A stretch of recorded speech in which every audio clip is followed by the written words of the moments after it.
കേരള ഹൈക്കോടതി കഴിഞ്ഞ ദിവസം ശ്രദ്ധേയമായ കാര്യം ഉറപ്പിച്ചു തന്നെ സർക്കാരിനോട് പറഞ്ഞു. അന്ധവിശ്വാസങ്ങൾക്കെതിരെയും മന്ത്രവാദത്തിനെതിരെയും ഒരു നിയമം വരുന്നതുവരെ കയ്യും കെട്ടിയിരിക്കാൻ കഴിയില്ല. അതുവരെ ഇത്തരം കേസുകൾ കൈകാര്യം ചെയ്യാൻ പോലീസിന്റെ ഒരു പ്രത്യേക സെൽ രൂപീകരിക്കണം. നിയമം നിർമ്മിക്കാൻ ഉത്തരവാദിത്തമുള്ളവർ കാലതാമസം വരുത്തുമ്പോൾ നീതിപീഠത്തിന് പോലീസിനോട് ഇങ്ങനെ പറയേണ്ടി വരുന്നത് ഭരണകൂടത്തിന്റെ മുഖത്തേറ്റ പ്രഹരമാണ്. അയ്യങ്കാളിയും ശ്രീനാരായണ ഗുരുവും അനാചാരങ്ങളുടെ ചങ്ങല പൊട്ടിച്ചെറിഞ്ഞ മണ്ണാണിത്. ഭ്രാന്താലയമെന്ന് വിവേകാനന്ദൻ വിളിച്ച നാടിനെ നവീകരിച്ചെടുത്ത പാരമ്പര്യമുള്ള കേരളം. പോരാത്തതിന് യുക്തിചിന്തയും ശാസ്ത്രബോധത്തിനും മുൻഗണന നൽകുന്ന കമ്മ്യൂണിസ്റ്റ് പ്രസ്ഥാനങ്ങൾക്ക് വളക്കൂറുള്ള മണ്ണ്. പല അനാചാരങ്ങളെയും നാം വലിച്ചെറിഞ്ഞു. പക്ഷേ എന്തുകൊണ്ടാണ് അന്ധവിശ്വാസ നിരോധന നിയമം കൊണ്ടുവരാൻ നമുക്ക് കഴിയാത്തത്? നമുക്ക് നോക്കാം. കർണാടകയും മഹാരാഷ്ട്രയും അത് പണ്ടേ നടപ്പിലാക്കി. എന്നിട്ടും പുരോഗമന കേരളത്തിൽ ഈ ബിൽ ഇപ്പോഴും പരിഗണനയിലാണ് എന്നാണ് പല്ലവി.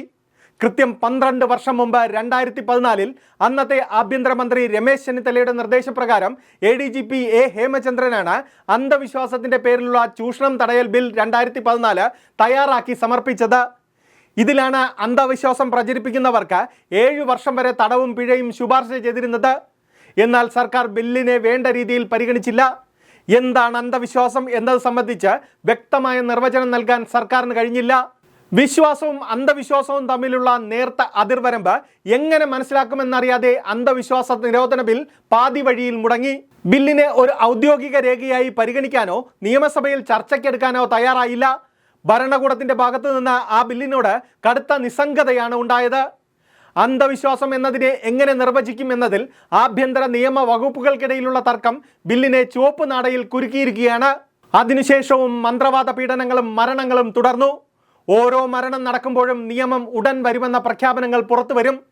2019 നിയമപരിഷ്കരണ കമ്മീഷൻ വീണ്ടും ഒരു കരട് റിപ്പോർട്ട് പിണറായി സർക്കാരിന് മുമ്പാകെ സമർപ്പിച്ചു. കേരളത്തെ നടുക്കിയ ഇലന്തൂർ നരബലി നടന്നപ്പോഴാണ് ഈ ആവശ്യം വീണ്ടും ആളിക്കത്തിയത്. അന്ന് മുഖ്യമന്ത്രി തന്നെ നിയമസഭയിൽ പറഞ്ഞു, അന്ധവിശ്വാസങ്ങൾക്കെതിരെയും കർക്കശമായ നിയമം വേഗത്തിൽ കൊണ്ടുവരുമെന്ന്. കരട് ബില്ല് തയ്യാറാണ്, ആഭ്യന്തര വകുപ്പും നിയമവകുപ്പും അത് പരിശോധിച്ചു കഴിഞ്ഞു എന്നൊക്കെ. പക്ഷേ അന്ധവിശ്വാസം എന്നതിനെ എങ്ങനെ നിർവചിക്കുമെന്നതിൽ ഇപ്പോഴും തർക്കം നിലനിൽക്കുകയാണ്. ആചാരങ്ങളും വിശ്വാസങ്ങളും അന്ധവിശ്വാസവും തമ്മിലുള്ള നൂൽപ്പാലം മുറിച്ചു കടക്കാൻ ഭരണകൂടം ഭയപ്പെടുന്നു എന്നതാണ് സത്യം. വോട്ട് ബാങ്ക് തകരുമോ എന്ന പേടിയിൽ മതസംഘടനകളെ പിണക്കാൻ സർക്കാർ മടിക്കുന്നു. ശബരിമല യുവതീ പ്രവേശന വിധി വന്നപ്പോൾ ഞങ്ങൾ നവോത്ഥാന മൂല്യങ്ങൾക്കൊപ്പമാണ്, സുപ്രീം കോടതി വിധി നടപ്പിലാക്കാൻ ഞങ്ങൾ ബാധ്യസ്ഥരാണെന്ന് പറഞ്ഞ് നെഞ്ചു വിരിച്ചു നിന്നതാണ് കമ്മ്യൂണിസ്റ്റ് സർക്കാർ. അന്ന് നവോത്ഥാനം ഉയർത്തിപ്പിടിച്ചവർക്ക് എന്തുകൊണ്ടാണ് അന്ധവിശ്വാസ നിരോധന നിയമത്തിന്റെ കാര്യം വരുമ്പോൾ കോടതിയുടെ നിർദ്ദേശങ്ങൾ കേട്ടില്ലെന്ന് നടിക്കേണ്ടി വരുന്നത് എന്ന ചോദ്യങ്ങൾ പൊതുസമൂഹത്തിൽ നിന്ന് ഉയർന്നു തുടങ്ങിയിട്ട് നാളുകൾ ഏറെയായി. ശാസ്ത്രബോധവും യുക്തിചിന്തയെന്നും മൈക്കിന് മുന്നിൽ തൊണ്ട പൊട്ടുമാറി പ്രസംഗിക്കുന്ന ഇടതു നേതാക്കൾ പ്രായോഗിക തലത്തിൽ അന്ധവിശ്വാസ നിരോധന നിയമത്തിന്റെ കാര്യത്തിൽ മൗനവ്രതത്തിലാണ്. ഇന്ന് കേരളത്തിൽ ആൾ ദൈവങ്ങൾക്ക് പഞ്ഞമില്ല. ഓരോ തെരുവിലും പുതിയ പുതിയ അവതാരങ്ങൾ. ശൂന്യതയിൽ നിന്ന് ഭസ്മവും മോതിരവും എടുക്കുന്നവർ മുതൽ കൈവയ്പിലൂടെ ക്യാൻസർ മാറ്റുമെന്ന് അവകാശപ്പെടുന്നവർ വരെ ഈ പട്ടികയിലുണ്ട്. ശാസ്ത്രം തോറ്റെടുത്ത് തങ്ങൾ ജയിക്കുമെന്ന കപട വാഗ്ദാനവുമായാണ് ഇവർ ദുരിതം അനുഭവിക്കുന്നവരെ വലയിലാക്കുന്നത്. പ്രാർത്ഥനയിലൂടെ മുറിവുണങ്ങുമെന്നും മന്ത്രവാദത്തിലൂടെ സാമ്പത്തിക തകർച്ച മാറുമെന്നും വിശ്വസിപ്പിച്ച് കോടികളാണ് ഇവർ സമ്പാദിക്കുന്നത്. ആഡംബര ആശ്രമങ്ങളും വൻകിട ബിസിനസ് സാമ്രാജ്യങ്ങളും കെട്ടിപ്പൊക്കാൻ ഇവർക്ക് ഇന്ധനമാകുന്നത് പാവപ്പെട്ടവന്റെ അരക്ഷിതാവസ്ഥയാണ്.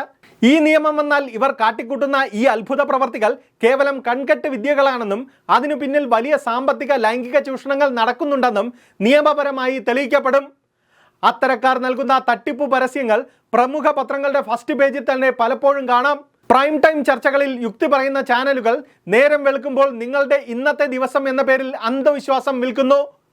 മാധ്യമങ്ങൾക്ക് റേറ്റിംഗും പണവും കിട്ടാൻ ആൾ ദൈവങ്ങളുടെ പരസ്യം വേണം. ജീവിതത്തിലെ പ്രതിസന്ധികളെ നേരിടാനുള്ള മാനസിക കരുത്തില്ലാത്ത മനുഷ്യൻ അദൃശ്യ ശക്തികളിൽ അഭയം തേടുന്നു. അന്ധവിശ്വാസങ്ങളെ ക്രിമിനൽ കുറ്റമായി കാണുന്ന ശക്തമായ നിയമം നിലവിൽ വരാത്തത് തട്ടിപ്പുകാർക്ക് വളമാവുകയാണ്. എല്ലാ മതങ്ങളിലും വിശ്വാസത്തെ കച്ചവടമാക്കുന്ന തട്ടിപ്പുകാർ കൂട്ടുകൂടിയിട്ടുണ്ട്.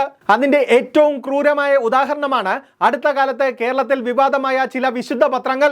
ശാസ്ത്രം ഇത്രയേറെ വളർന്ന കാലഘട്ടത്തിലാണ് ഒരു പ്രത്യേക പത്രത്തിന് മുകളിൽ കിടന്ന് ലൈംഗിക ബന്ധത്തിൽ ഏർപ്പെട്ടാൽ വന്ധ്യത മാറുമെന്നും പത്രം വെള്ളത്തിൽ കലക്കി കുടിച്ചാൽ ക്യാൻസർ ഉൾപ്പെടെയുള്ള മാരക രോഗങ്ങൾ മാറുമെന്നും ദുരിതം അനുഭവിക്കുന്ന പാവപ്പെട്ട മനുഷ്യരെ ഇവർ പറഞ്ഞു പറ്റിക്കുന്നത്. ഐശ്വര്യത്തിനായി മനുഷ്യനെ കുരുതി കൊടുക്കുന്ന നരബലി, രോഗം മാറാൻ ഡോക്ടർക്ക് പകരം മന്ത്രവാദിയുടെ അടുത്തേക്ക് പോകുന്ന വിദ്യാസമ്പന്നർ, കുട്ടികളെ ക്രൂരമായി പീഡിപ്പിക്കുന്ന ജിന്നൊഴിപ്പിക്കലും പിശാചു ബാധ മാറ്റലും, വീടിനടിയിൽ നിധിയുണ്ടെന്ന് പറഞ്ഞ് ലക്ഷങ്ങൾ തട്ടുന്ന മാന്ത്രികർ, പഠിപ്പും പണവുമുള്ളവർ പോലും ഈ തട്ടിപ്പുകൾക്ക് ഇരയാകുന്നു എന്നതാണ് സത്യം. സാങ്കേതികമായി നമ്മൾ 5G യുഗത്തിലേക്ക് കടന്നെങ്കിലും പലരുടെയും ചിന്താഗതി ഇന്നും മധ്യകാലഘട്ടത്തിലാണ്. ബോധവൽക്കരണം കൊണ്ട് മാത്രം ഇത് മാറില്ല.